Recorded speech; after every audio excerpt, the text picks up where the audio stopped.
प्यारे बच्चों, कैसे हैं आप सब? आशा करती हूँ आप सब अच्छे होंगे, स्वस्थ होंगे। स्वागत है आपका इस कक्षा में। आइए आज हम पढ़ते हैं व्याकरण का पाठ 15 पद परिचय, जिसको हम बोलते हैं पासे।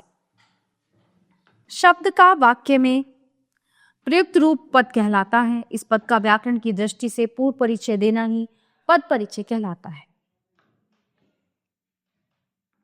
इसे शब्द बोध भी कहते हैं। पद परिचय देते समय निम्नलिखित बातों पर ध्यान देना चाहिए।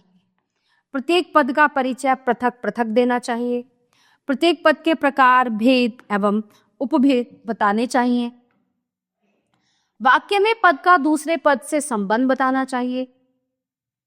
अंत में पद का कार्य बताना चाहिए।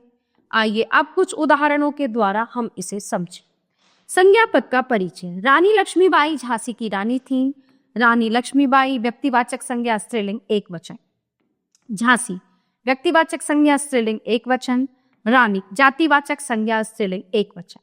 सर्वनाम पद का परिचय। मैं कल ही दिल्ली से लौटा हूं। तो मैं उत्तम पुरुषवाचक सर्वनाम पुल्लिंग एकवचन, लौटा हूं क्रिया का कर्ता, अपादान कारक, दिल्ली से वह पढ़ रहा है। वह अन्य पुरुषवाचक सर्वनाम पुल्लिंग एकवचन, कर्ता कारक, पढ़ रहा है क्रिया का कर्ता, वर्तमान काल। विशेषण पद का परिचय।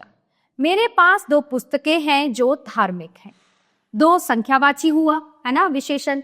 पुस्तक विशेष्य का विशेषण बहुवचन।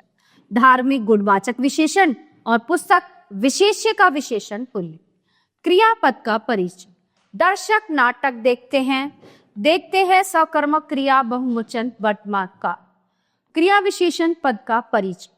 कछुआ धीरे धीरे चलता है। धीरे धीरे रीतिवाचक क्रिया विशेषण चलता है। क्रिया का क्रिया विशेषण अकर्मक क्रिया। संबंध बोधक पद का परिचय। मेरे घर के उत्तर में एक नदी है। उत्तर दिशा सूचक संबंध बोधक अव्यय घर और नदी के बीच संबंध बता रहा है। समुच्चय बोधक पद परिचय। अगर तुम मधुमक्खियों को नहीं छेड़ते तो वह तुम्हें नहीं काटती। अगर तो संकेत सूचक समुच्चय बोधक इनके द्वारा मधुमक्खियों को छेड़ने और उनके काटने की क्रिया में संबंध स्थापित किया गया है। विस्मयादि बोधक पद का परिचय। मेरे सिर में दर्द है। विस्मयादि बोधक अव्यय पीड़ा सूचक। हिंदी भाषा में बहुत से ऐसे शब्द हैं जिनका कहीं पर संज्ञा के रूप में प्रयोग होता है तो कहीं विशेषण, सर्वनाम अथवा क्रिया के रूप में। अर्थ प्रयोग एवं परिस्थिति के अनुसार ऐसे शब्दों का पद परिचय दिया जाता है। इस प्रकार के कुछ उदाहरण निम्नलिखित हैं। और सर्वनाम तुम्हें और कुछ चाहिए। विशेषण इधर रखे हुए और फल कहाँ गए।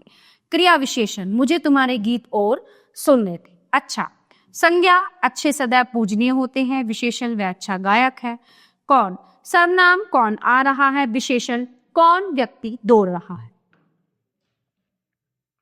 ऐसा संज्ञा सर्वनाम विशेषण क्रिया विशेषण ऐसों से बात करना व्यर्थ है। ऐसा कभी मत करना।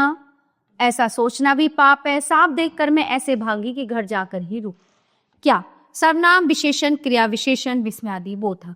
माताजी बाजार से क्या लाएं। तुम्हारे पिताजी क्या काम करते हैं। गरीब बेचारा क्या बचाएगा और क्या तुम फिर फेल हो गए। कुछ सर्वनाम दूध में कुछ गिर गया। विशेषण दीपावली पर कुछ अतिथि आए।